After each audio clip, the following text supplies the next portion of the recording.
Ahí pareciera que Bien va. entendido, excelente. Ahí está grabando. Excelente. Bien. Claro, y ahora recién yo, después que ya empezó a grabar, cuando me toque empiezo a presentar. Bien, ahí está grabando, chicas. Muy bien. Así que, Si quieren podríamos empezar porque sí, como sí, no es un así. Zoom pago, Sí, se no va a ir. tenemos tanto tiempo. Por eso, chicas, hay que ahorrar ahí el tiempo y tratar de... Dale, Silvia. Ahí estamos. Pero no estamos. Bueno, ¿ya estamos? ¿Estaríamos listas? Bueno, buenas tardes, Todo el doctor. tiempo. Bueno, comenzamos. Yo no me veo, pero no sé si ustedes me verán. Sí, No. a ver. No, yo no te veo. Bueno, vos hablá igual. No importa, Araceli, dale. Bueno, les damos la bienvenida a todas y muchas gracias a Rita y a la doctora por donarnos su tiempo, poder compartir las experiencias y los saberes. Les agradecemos por todo esto, ¿no? Nos hacen falta muchas capacitaciones y esta será la primera de muchas otras durante el año. Quiero que te des...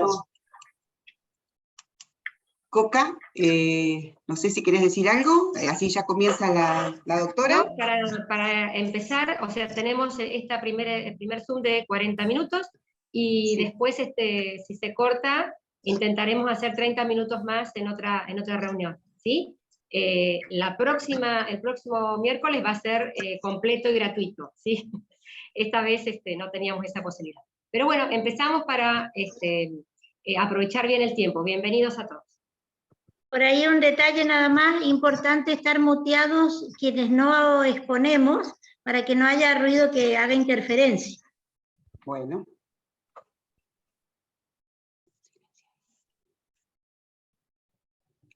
Adelante entonces, María, te escuchamos. Bueno, buenas tardes. Bueno, yo soy María Fontemaki, como ya me han visto ahí en el cartelito, soy presidenta de una asociación latinoamericana que nació hace ya varios años atrás, en el año 2009, en Mendoza. Es una asociación que nuclea a todas las personas que trabajan en infancia. Ahí conocimos a Rita, que siempre ha participado de forma muy activa, igual que muchas de ustedes, la doctora en Urtiburu, y la verdad que gente comprometida de Latinoamérica y también incluso de España, de Portugal, porque lo que se trata es lo que vamos a hacer esta tarde, tratar de capacitar para visibilizar los derechos y para visibilizar las prácticas respecto de niños, niñas y adolescentes, y como bien dice, el conversatorio va a ser sobre niñez en riesgo, maltrato, prevención, vulneración de derechos.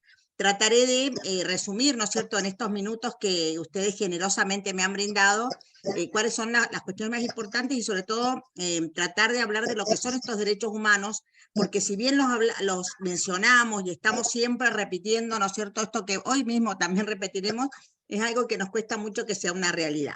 Por eso yo en esta pequeña presentación que les traigo, una de las cuestiones es esta, ¿no? Visibilizar a través de distintas actividades, como son estos conversatorios y congresos, invitándolos al nuestro, que va a ser en la provincia de Buenos Aires este año, el número 15, entre el 26, 27 y 28 de octubre, en la Universidad de Buenos Aires, y también para ser, ¿no es cierto?, también, digamos, integradores de lo que significa esta capacitación, se van a hacer actividades en la Universidad Nacional de La Plata, donde será el congreso, el tercer congreso latinoamericano de adolescentes y jóvenes el día viernes 27, y algunos talleres. Y el resto de las actividades será en la Ciudad Autónoma de Buenos Aires, en la Facultad de Derecho. Así que están todos invitados, igual que tenemos también otra capacitación de ULACS, que es la fundación, ¿no es cierto?, que también surge de esta...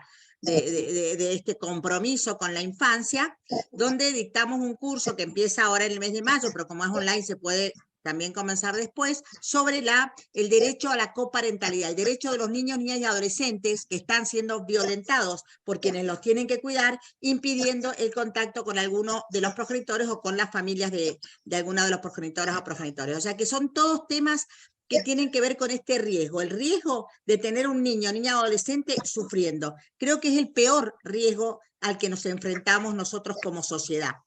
Por eso tenemos que hablar sobre los derechos humanos y qué son los derechos humanos. Son las exigencias que brotan de la propia condición natural de cada uno de nosotros. ¿Qué es lo que necesitamos? Son inherentes a la persona, son inalienables, son imprescriptibles. Y sin embargo, cuando analizamos la situación de los niños y niñas, vemos que ni son inalienables, ni son realmente algo que ellos no estén sufriendo. Este núcleo esencial de derechos derivan, como digo, de la propia naturaleza de las niñas y los niños. Y por eso, nosotras que vivimos en un Estado de Derecho, porque precisamente tenemos una Constitución, tenemos convenciones internacionales, como veremos, tenemos leyes provinciales, tenemos ordenanzas municipales que hablan de la protección del ser humano, y bueno, tenemos que tratar de que todos los niveles de gobierno en este Estado de Derecho los protejan. Porque precisamente los elementos de los derechos humanos son estos, ¿no? Son el niño, niña o adolescente, tenemos un sustento, ¿no es cierto?, en derecho, que realmente nos habla de que todo niño o niña no debe ser abusado. Y hablo abusar en el sentido general para después ir al particular. Porque todo niño o niña que no tiene educación, que no vive en familia, que no tiene acceso a la salud.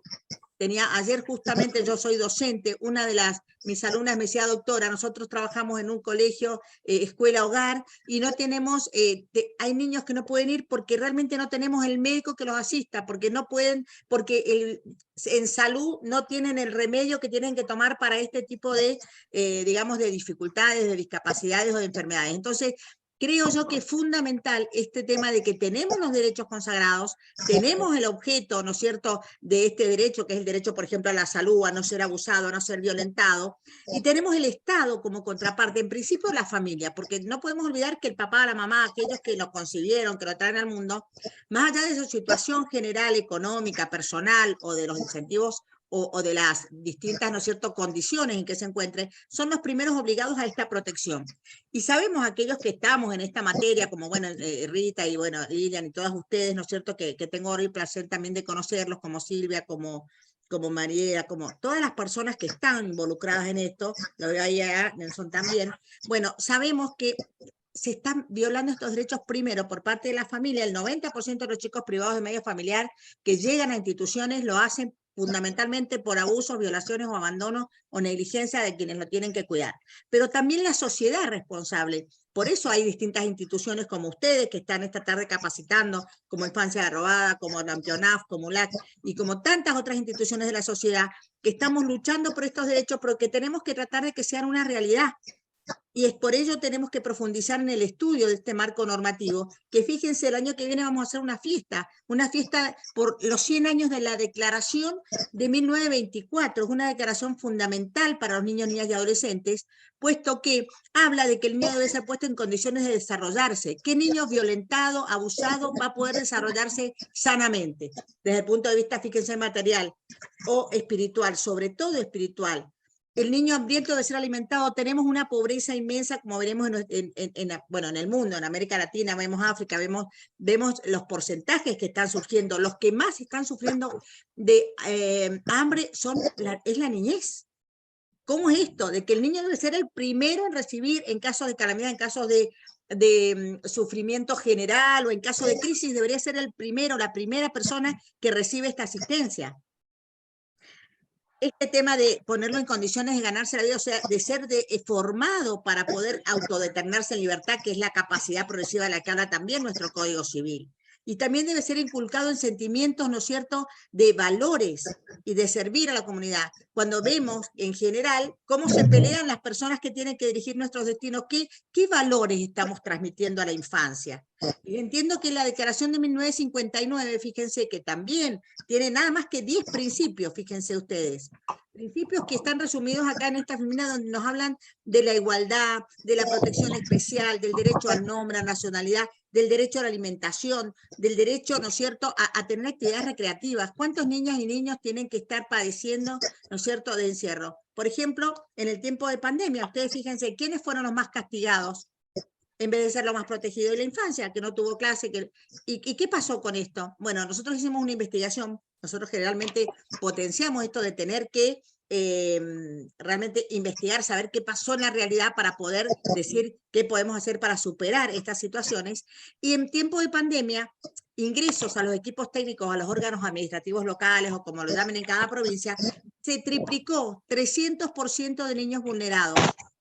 Bajó el índice de niños o niñas que tenían conductas infractoras, pero subió el 300% la vulneración de derechos. Entonces, en tiempo de calamidad, ¿a quién tenemos que proteger? Y bueno, esta es la conciencia que tenemos que tener, porque hay muchos niños y niñas que sufren. Tenemos convenciones internacionales que nos hablan, ¿no es cierto?, como ya lo sabemos, el protocolo facultativo relativo a la venta, prostitución infantil. ¿Cuántos niños y niñas son abusados por su propia familia? ¿Cuánto tienen que luchar esos niñas y niños para que les crean lo que les está pasando?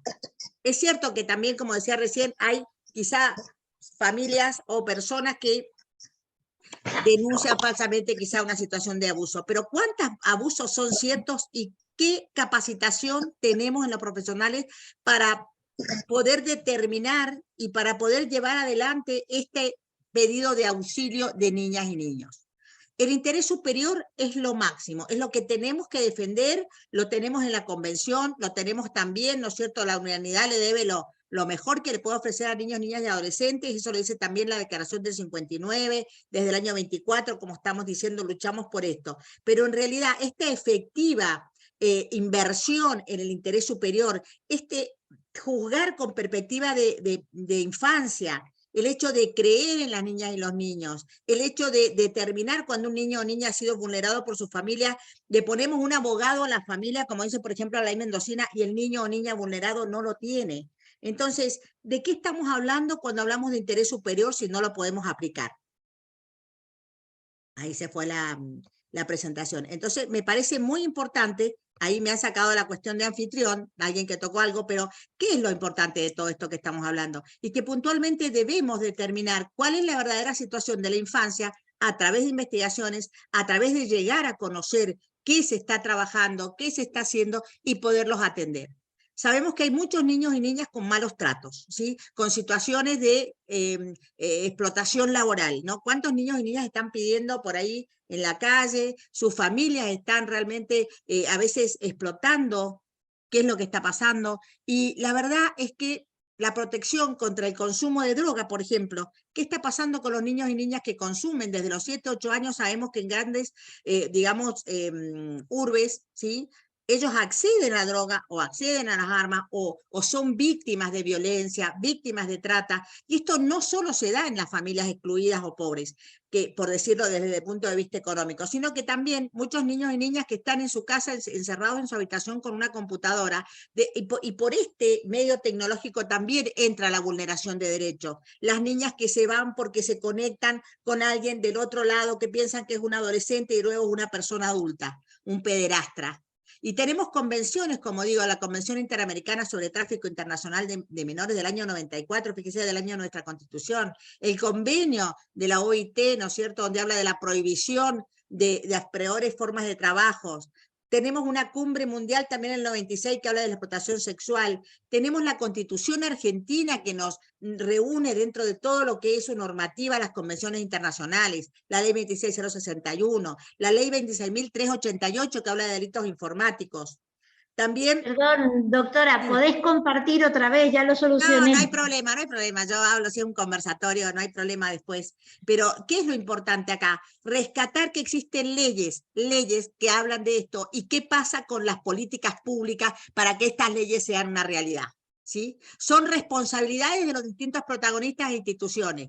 Son reformas que realmente muchas veces pedimos. La ley Lucio, por ejemplo, ¿qué pasó con ese niño que estaba privado de medio familiar, donde no se priorizó su centro de vida, sino se priorizó un vínculo biológico? Y eso es otra de las cosas que me gustaría analizar, no solamente acá, lo vamos también a seguir profundizando en el Congreso y en distintas capacitaciones. Hablamos de centro de vida donde el niño o niña permanece de manera legal la mayor parte del tiempo de su vida que ha transcurrido, ¿sí? Y viene una persona que a lo mejor lo dejó y porque tiene un vínculo biológico o, ¿no es cierto?, referente, va con esta persona y se toma como medida de protección y no como medida excepcional de protección. ¿Y por qué hago esta diferencia? Porque si se los toma desde los organismos técnicos como una medida de protección, como pasa también acá a veces en mi provincia, se lo saca de su centro de vida y se va con un familiar, entonces no interviene nadie a revisar la medida, y el niño realmente sufre porque lo sacan de su colegio, de su entorno, de la persona que a lo mejor no hay un vínculo de progenitor o progenitora, no hay una responsabilidad en ese sentido, pero es una tía o un tío con el que se ha criado una abuela Y generalmente estas medidas se toman y se prioriza a veces el vínculo y no se prioriza el interés superior. Entonces, qué importante que es poder determinar cuándo hay una medida de protección, cuándo hay una medida excepcional, porque estamos hablando de niñez en riesgo en este conversatorio. Y los niños y niñas que son sacados de su centro de vida, al que llegaron, porque a lo mejor un organismo técnico los mandó, porque esa persona que lo cuidaba no lo hacía de buena manera, vuelve la persona y se le entrega y entonces toma como medida de excepción. Entonces no hay un control jurisdiccional y ese niño o niña es sacado de su lugar, el lugar que ama o el lugar donde lo aman.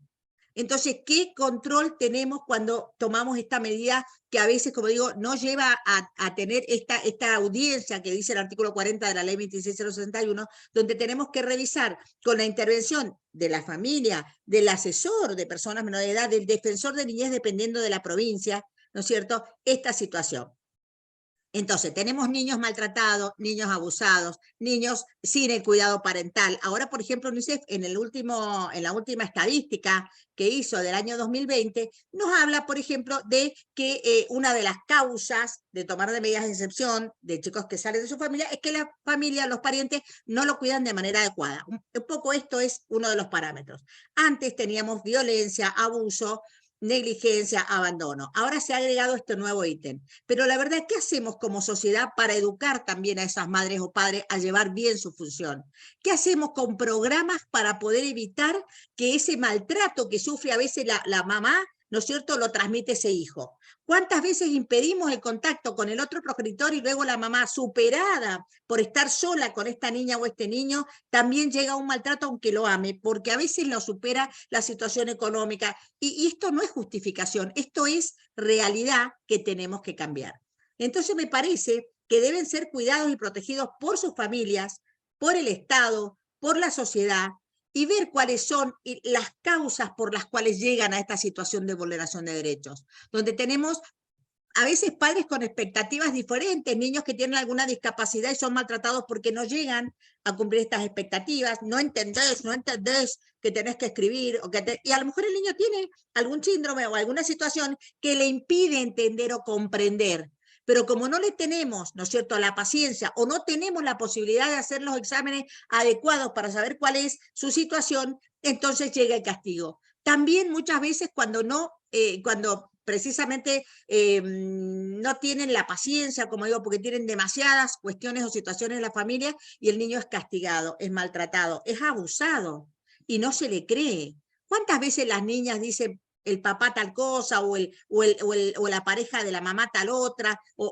Y no se les da la importancia. ¿Por qué? Porque lo saca de esa situación, ¿no es cierto?, de comodidad. Lo saca de su situación creer esto que está hablando este niño o esta niña. Entonces prefieren no creer, no, es que te tiene bronca porque no te quiere, y no profundizar. Y no cumplimos así con lo que nos dice la Convención de que el niño y la niña deben ser escuchadas, deben ser comprendidas. Y si no lo entendemos, tenemos que tratar de que profesionales o especialistas los puedan entender. Y terminar con esta explotación infantil. La explotación sexual, por ejemplo. ¿Cuántos niños o niñas son víctimas? Y lo hemos visto en nuestro país con un médico de un hospital famoso, ¿no es cierto?, donde le sacaba fotos y tenía estas situaciones con niñas y niños que debía cuidar. ¿Y quién controlaba esas situaciones? ¿Y cuál fue la respuesta estatal? Y una pena menor, porque en realidad nuestros códigos penales, en realidad estas situaciones, si no hay realmente un abuso o acceso carnal, por ahí, bueno, lo toman como con mucha menor importancia. Entonces, qué fundamental que es que trabajemos estas instancias. Niños abusados por su familia, niños maltratados, niños abandonados. ¿Qué pasa con los colegios? ¿Qué pasa cuando tenemos 40 niños en un curso y no podemos contenerlos a todos y no podemos darles la satisfacción del aprendizaje? Y bueno, tomamos la medida, todos tienen que pasar, ¿o no? Todos tienen que pasar, pero todos aprendieron lo que debían aprender para defenderse en la vida. Hablamos de la Convención, de la Declaración del año 24, donde nos dice que tenemos que dar la posibilidad de crecer, desarrollarse y de trabajar. ¿Qué estamos haciendo? ¿Cómo estamos educando para que estas niñas, niños o adolescentes puedan el día de mañana tener una inclusión laboral? ¿Qué estamos haciendo para esto? Bueno, hay distintas situaciones, muchísimas situaciones en las que tenemos que intervenir. Y tenemos, como digo yo, la legislación adecuada, pero no tenemos a veces, ¿no es cierto?, la posibilidad de aplicarla o de que sea una realidad. Respecto a las familias, bueno, las familias sabemos que hay, yo soy, digamos, directora de una maestría en criminología, donde aplicamos y tratamos de generar programas para que las familias incluyan, para que las familias prevengan, pero tenemos que tratar de que estos programas que ya están pensados, ¿qué es lo que tenemos que trabajar? La prevención, ¿qué tenemos que trabajar? Ahí tenemos 10 minutitos nomás, bueno, ya voy terminando. ¿Qué es lo que tenemos que hacer? Y bueno, para eso estamos en este conversatorio, para ver las realidades de cada comunidad y cómo desde la sociedad civil, cómo desde la experticia, desde nuestra experiencia, podemos contribuir a que estos derechos sean una realidad. Acá haya menos niños y niñas sufriendo. Tenemos que escucharlos, tenemos que creerles, tenemos que escuchar a sus progenitores, tenemos que generar programas, que nuestra ley provincial, por ejemplo, dice que el Estado tiene que generar programas para los padres, para las madres, para que puedan llevar adelante su función. Entonces, qué importante que son estos conversatorios, pero sobre todo, ¿no es cierto?, para llegar a investigar las realidades y pensar con cabeza de infancia, con perspectiva de niñez. Olvidémonos ya de las adultas, de las personas adultas que realmente muchas veces están castigando y creámosle más a lo que nos están pidiendo a las niñas y niños. ¿Sí? Porque le damos, como digo, defensor a aquellos que castigan, esperamos a esa mamá 5 años, o 6 o 10, a que se recompongan y el niño sigue siendo privado de medio familiar. El 20% más de los niños privados de medio familiar en nuestras instituciones salen mayores de edad. El 5% solamente le da la posibilidad de ser adoptado. ¿Por qué? Si el primer derecho que dice la Convención es a crecer bajo el amparo y la protección de una familia en un ambiente de paz, amor y comprensión. Entonces, como responsables profesionales de todo esto, tenemos que lograr esto: paz, amor y comprensión, no solamente para los niños en su familia, sino para un país, para una generación que lo está pidiendo. Dejemos de pelear por cargos, dejemos de pelear por dinero y empecemos a pelear por amor, que es lo que los niños, niñas y adolescentes necesitan. Así que bueno, dejo ahí porque ya sé que les queda poco tiempo y bueno, y me encantaría también escuchar sus opiniones.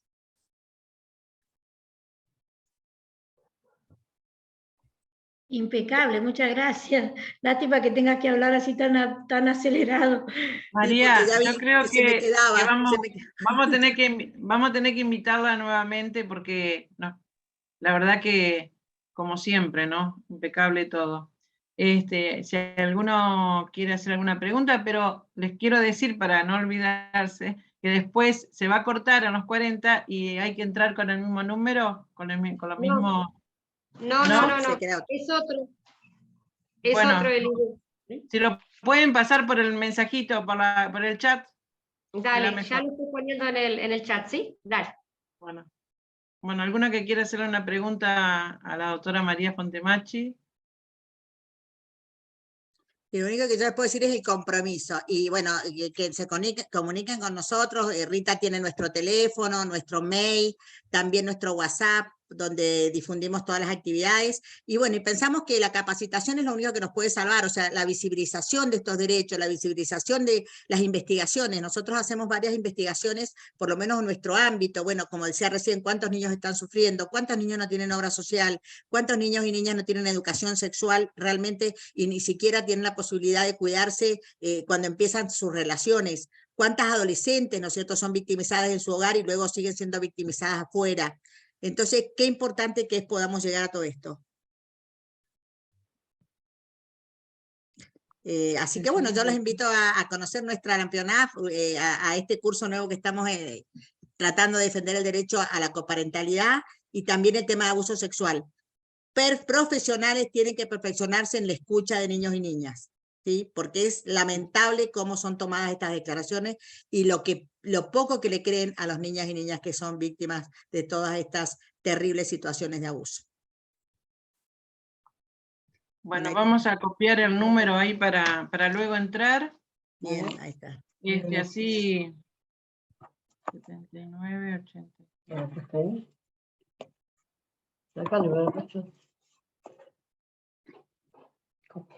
Bueno, Rita, gracias Rita, gracias Silvia, gracias a todas las que nos han escuchado, Marcela, María Beatriz, Entramos, también, ahora cuando se corte entramos, María, con ese número que está ahí. Bueno, yo le quiero decir que, buenas tardes, me voy a presentar, Rita García, yo soy de Campana, provincia de Buenos Aires, y vengo también colaborando, no soy abogada, soy docente, docente con mucha capacitación en todo lo que sean derechos vulnerados a la niñez, y tengo el placer de poder integrar la asociación, que es Asociación Latinoamericana de Magistrados, Funcionarios y Operadores de Niñez, Adolescencia y Familia, donde somos un montón de gente, profesionales, jueces, fiscales, abogados de acá de Argentina y de muchos lugares de acá de Latinoamérica, y que en los congresos que asistí he aprendido muchísimo, y además siempre cuando necesito, porque yo además también soy de infancia robada, cuando yo necesito un asesoramiento, ellos están siempre para dármelo. Y bueno, eso es una de las cosas, ¿no? Que uno desde infancia, a muchos de los chicos que están hoy acá en el Zoom son de infancia robada de La Pampa, y tenemos que integrar también, así como yo integro la Asociación Latinoamericana, también otras asociaciones para poder informarnos, para poder saber un poquito más. Yo también estoy dentro de la asociación que es ASULAC, que es de suicidio, último recurso también del suicidio de Uruguay, y bueno,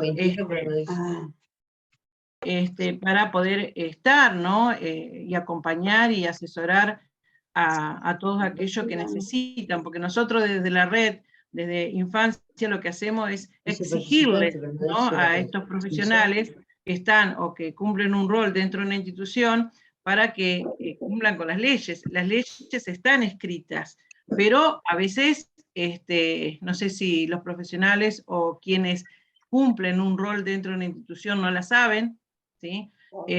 Yo siempre digo de que estoy trabajando en todo esto de derechos vulnerados a la niñez, me he ganado más enemigos que amigos, así que bueno, a ver, no, falta para que se corte. A veces se demora en cortar, te digo, a veces se demora Sí. y sigue, así que podemos seguir hasta que se corte. Aprovechen.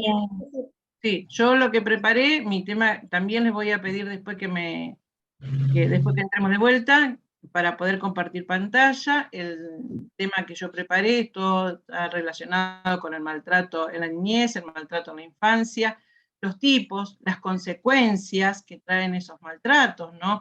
Los cuidados que debe haber desde el momento de la concepción, desde el momento que uno lleva un hijo, un bebé, un feto dentro del vientre. Todo eso tenemos que saberlo, y nosotros somos los que nosotros somos los agentes multiplicadores, ¿sí? De esto. Por eso hablamos mucho de la prevención. Todos tenemos que empezar a tomar conciencia que es necesaria la prevención, siempre el antes, no el después, ¿sí? Porque el después ya es tarde, no tenemos arreglo. Lo que ha venido sucediendo con Lucio y con un montón de chicos más, yo acá en Campana y en Zárate, ha habido casos idénticos a lo de Lucio, idénticos.